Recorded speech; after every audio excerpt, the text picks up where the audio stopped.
Bir çoxları Avropaları öyürlər. Biraz açıq danışaq.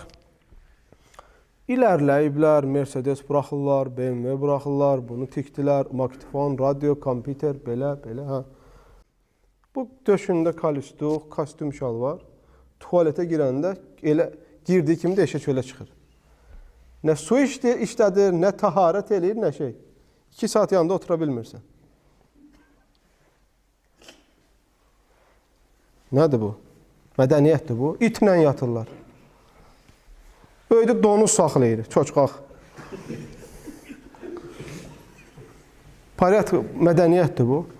Hətta Avropanın özü belə itin nəcis olduğu, hətta ən nəcis heyvan olduğunu etiraf edirlər. İtin tükünün bir çox xəstəliklərə səbəb olduğunu deyirlər.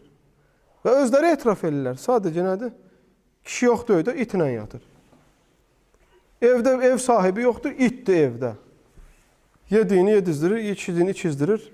Nələr. Bu mədəniyyət ola bilməz, bu kultura ola bilməz, qardaşlar. Sən itlə yatasan, donuzla yatasan, eşşəklə yatasan, bu şeylər mədəniyyət ola bilməz. Bunlar gerçək mənada İslamı zərrə qədər bilən insandan önə keçə bilməzlər. Nə mədəniyyətdə, nə təmizlikdə.